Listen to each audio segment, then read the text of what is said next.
Si les tendances actuelles se confirment, 2025 sera une année stable pour l'économie de Burkina Faso.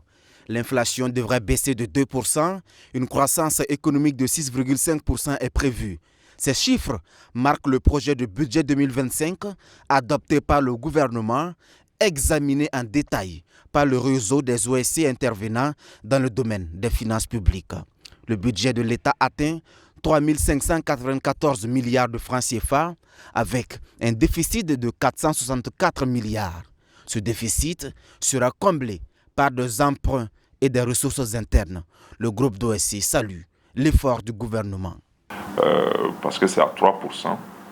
Et donc, on peut dire que malgré l'insécurité, malgré la crise humanitaire auquel fait face le pays, les dirigeants essaient toujours de faire un effort pour se conformer donc, aux critères de convergence de l'UEMOA. Le budget actuellement examiné par les députés révèle qu'une part significative des besoins d'investissement sera couverte par les ressources internes du pays. Une avancée notoire face à la dépendance passée au financement extérieur. Représentant ainsi la couverture de 46% des besoins d'investissement du pays en 2025.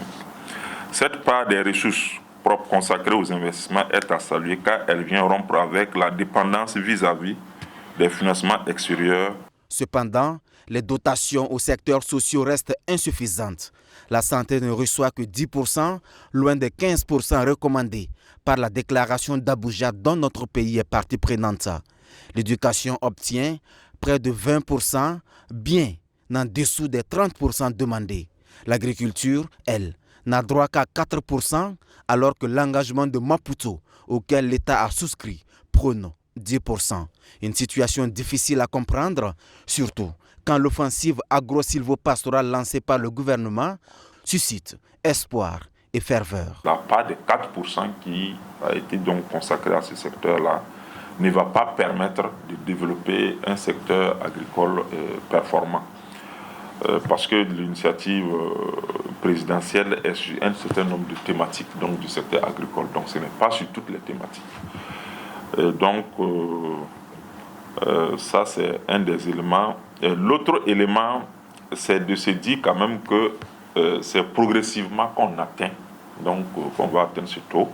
Pour améliorer les recettes fiscales, Herman Douagno et ses camarades recommandent que l'accent soit mis sur l'immobilier, les grands producteurs agricoles et les résidences hôtelières. Les exonérations fiscales, notamment dans le secteur minier, devraient être rationalisées. Les contribuables ruraux pourraient désormais payer leurs impôts en nature. Côté dépenses, une réduction des charges courantes doit être prévue, notamment pour les missions, l'achat de véhicules et les cortèges officiels.